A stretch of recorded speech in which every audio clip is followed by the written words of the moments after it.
寄ってらっしゃい、見てらっしゃい。闇芝居の時間だ。 Olá, samurais e geishas do meu canal do YouTube, beleza? Como é que vocês estão? Vocês estão de boas? Vocês estão tranquilos?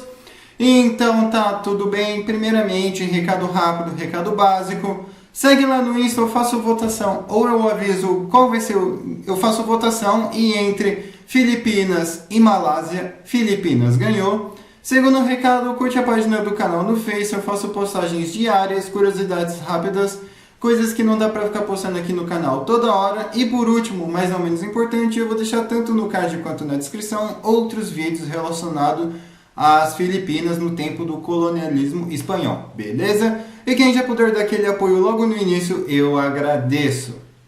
Então, sem enrolação, como vocês estão vendo aí, né? Hoje vamos falar sobre Gregório Goyo del Pilar. Esse que foi o general, né? O comandante mais jovem das Filipinas. Se não foi o primeiro, foi um dos primeiros, né? Foi o segundo. Isso é, né? Se tiver outro antes dele. E obviamente, né, vamos analisar tudo e ver todos os fatos certinhos. Então, sem enrolação que eu já enrolei demais, vamos direto ao vídeo. Gregório Goyo del Pilar, ele nasceu no dia 14 de novembro de 1875 e veio a falecer no dia 2 de dezembro de 1899. Gregório, ele nasceu em Bulacan, e ele era extremamente pobre, e seus pais, né, tinham bastante filhos, sendo ele o quinto filho de 6 irmãos. Então ele era basicamente ali o segundo mais novo. E, obviamente, né, como ele teve uma infância pobre, para ele não morrer de fome e ainda ter uns trocados, ele não estudou logo no início de sua infância. Não, ele ainda levou um tempinho, porque ele trabalhava vendendo tortas de carne de porta em porta e, obviamente, isso acabava gerando uma certa renda, né? Por mais mínima que fosse, ainda assim era o suficiente para ele não morrer de fome. Só que não muito tempo depois, ainda criança mesmo, ele conseguiu ir para a escola, ou seja, ele não era um analfabeto, muito pelo contrário. Tanto é que os professores que ele tinha viam um grande potencial nele. E aos 15 anos ele foi mandado para estudar em Manilha, né? Aproveitando lá que ele já tinha família e foi morar com sua tia. Porém, já na escola em Manilha, ele se aperfeiçoou em idiomas, em filosofia e aritmética. E quais eram os idiomas que ele se aperfeiçoou? Era o espanhol, o grego, o latim e o francês. Pois é, o cara ele tinha muita inteligência. E obviamente, né, como ele morava com sua tia, o marido de sua tia, que não foi identificado, ele era um revolucionário. E quando digo revolucionário, não necessariamente esteja ligado ao comunismo, e sim, né, à anti-ocupação espanhola no país. Então, Gregório, ou vamos chamar de Goyo, ele ajudava ali o marido de sua tia a fazer os posters, a oração, a escrita. Afinal, nem todo mundo era alfabetizado, ainda mais naquele tempo. Como já estamos ali falando, né, da ocupação espanhola nas Filipinas, em 1896 ele vai para a Faculdade de Artes. Só que devido ali, né, a grande revolução que estava tendo, os soldados ali filipinos estavam começando a se reunir contra os espanhóis, ele deixou a faculdade de artes para ir para o exército. E nós já vimos isso na história uma vez, correto? Só que aqui é diferente, tá? Por favor. Ele acabou, né, entrando no exército. E ainda no exército, em pouco tempo, ele já foi nomeado como tenente devido ali às suas habilidades contra os espanhóis, principalmente nas armas que ele tinha. Um ano depois, ele foi nomeado como capitão.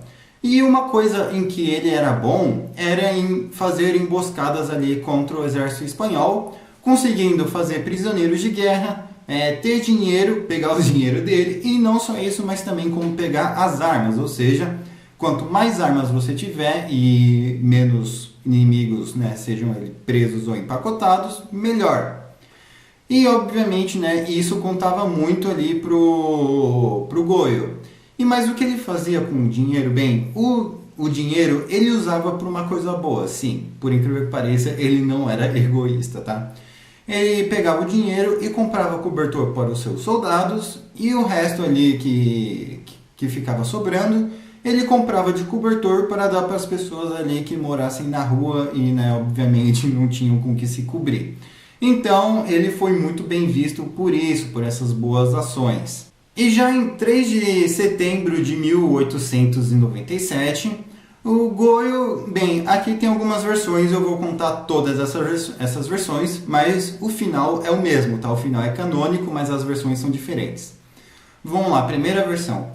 No dia 3 de setembro de 1897, Goyo com seu exército, eles estavam em uma missa, quando de repente eles são cercados ali pelo exército espanhol, não só necessariamente o espanhol, mas também algumas outras milícias, guerrilhas, enfim, porque, né, o Goyo já estava valendo bastante. Então, ele foi cercado ali pelo exército espanhol e de repente ali começa uma trocação de tiros, os espanhóis começam a atirar pela porta da igreja. Então Goyo vai no segundo andar e começa a trocar tiro com os espanhóis e consegue, né, obviamente, ludibriar os espanhóis e pegar alguns reféns, alguns prisioneiros, aliás, e pegar mais 14 fuzis. Vamos lá, primeira versão. A segunda versão do como ele conseguiu esses 14 fuzis foi que ele e o exército dele já sabia ali que ia ter missa e que os espanhóis são bem religiosos, católicos. Então ele e seu exército foram disfarçados de mulheres, e para não levantar suspeita, é o que eu acho estranho, mas ok. Eles foram disfarçados de mulheres ali e obviamente passaram despercebidos e conseguiram pegar 14 fuzis. Então, né, quem sou eu para falar? E a outra versão, a última versão que tem, é que o Goyo e o seu exército, eles foram ali disfarçados ali de caçadores. Que caçadores era o nome de não é exatamente uma guerrilha, nem uma milícia, mas um grupinho ali de pessoas ali que estavam ali com os mercenários, isso. Eles eram os mercenários ali que estavam ali com os espanhóis, aliás, né, com quem quer que fosse, mas enfim, eles foram ali vestidos ali como esses mercenários geralmente se vestem, trocaram uma ideia ali com os espanhóis e saíram ali com os 14 fuzis. Bem, a versão que vocês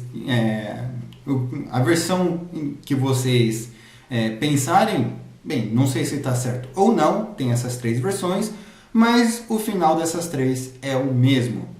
E isso tudo, obviamente, e esses feitos, né, chegaram no ouvido de ninguém mais, ninguém menos do que Emílio Aguinaldo, que era o primeiro presidente ali da época, como eu expliquei no vídeo do Andrés Bonifácio. Aliás, preciso fazer um vídeo sobre Emílio Aguinaldo. E isso, obviamente, chegou no ouvido de Emílio Aguinaldo, no qual o mesmo queria conhecer Gregório pessoalmente. E assim aconteceu, e Emílio Aguinaldo nomeou o Gregório como tenente comandante ali do exército filipino. E isso, obviamente, animou demais o Gregório. Só uma correçãozinha, tá? O Emílio Aguinaldo, ele nomeou o Gregório como tenente-coronel. E, obviamente, né, isso animou ele demais. Tanto é que o Gregório, ele acabou fazendo uma bandeira para o regimento dele, que é essa bandeira que vocês estão vendo aí na tela. Não sei exatamente onde eu vou deixar, mas tá aí no canto da tela. E não só isso, mas também com o Emílio Aguinaldo, passou a andar toda hora, né, com o Gregório. Tanto é que quando o Emílio Aguinaldo pegou exílio em Hong Kong, Saigon, Macau, enfim, ele levava o Gregório junto, era basicamente um segurança ali do Emílio Aguinaldo. E nesse tempo em que o Gregório estava no exército, ele não só sabia mexer em armas não, se é que vocês me entendem. Nesse tempo, ele acabou se casando 12 vezes, e uma dessas esposas não foi ninguém mais, ninguém menos do que Armande Emílio Aguinaldo, olha só. E, obviamente, né, ele só se relacionava com mulheres ricas e importantes, porque ele acreditava que ele podia se dar esse luxo. Não estou aqui para julgar. Mas infelizmente, nem tudo dura para sempre. Durante a Guerra Americano-Filipino, né, se é que existe esse termo, durante, né, mais precisamente, a Batalha de Tira de Paz, né, Gregório vem a falecer. Mas como é que ele vem a falecer? E bem, aí também existem duas versões. A primeira versão, aliás, existem novamente 3 versões. A primeira versão é que Gregório estava ali com o seu exército e ele foi o último homem de pé e ele foi ali empeneirado, se é que vocês me entendem. A segunda versão é que ele estava ali de boa, estava observando o campo de batalha e ele acabou tomando um no pescoço que ele já caiu empacotado. E a última versão é que ele não estava enxergando direito por causa do capim, que estava muito alto, que tinha um mato muito alto, e ele estava ali se movimentando bastante, basicamente dando bandeira que tinha alguém posicionado ali. Então ele acabou ali tomando um no pescoço e alguns no peito, e acabou já caindo empacotado também. Mas a questão, o resultado de ambas as versões é o mesmo. Ele acabou ficando na trincheira ali porque os seus soldados eles acabaram correndo dos americanos e ele acabou ficando na trincheira ali por uns dias. Depois que todo o tumulto deu uma apaziguada, ele acabou, né, sendo reconhecido por um general americano que reconheceu o esforço de Gregório durante, né, a Guerra Americano-Filipino, né? Novamente, se é que existe esse termo. Então, ele acabou foi enterrado, não se sabe aonde, mas ele não foi enterrado, simplesmente enterrado, ele teve ali um funeral de estado com uma salva de tiros.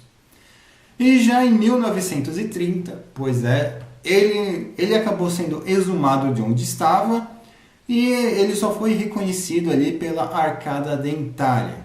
Durante a Segunda Guerra Mundial, quando o Japão, né, invadiu as Filipinas, os japoneses faziam propaganda do Gregório del Pilar, justamente para os filipinos pensar, não é mesmo, né, nossos inimigos, eles são os americanos, não os japoneses.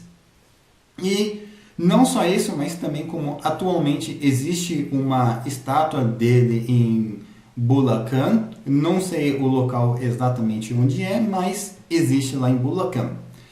E também, e por último, existe uma classe de navios da Marinha Filipina com o nome Gregório del Pilar, dando mais uma homenagem para ele. Beleza? Enfim, eu espero que vocês tenham gostado do vídeo. Vocês já conheciam esse general? Vocês já assistiram o filme desse general? Que, por incrível que pareça, é muito bom, é uma produção filipina, 100% autêntica. Super recomendo. Aí vou deixar o pôster do filme aí para vocês.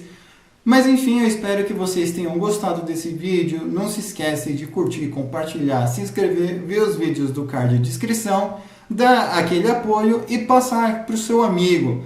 Mano, você já sabia de um general, um cara que com 24 anos já era tenente general do exército? Sério? Sério? Daí você passa para o seu amigo, para sua amiga, como vocês se identificarem aí, beleza? Enfim, eu espero que vocês tenham gostado do vídeo. Curte, compartilha, segue no Insta, curte a página do canal no Face. Falou e fui!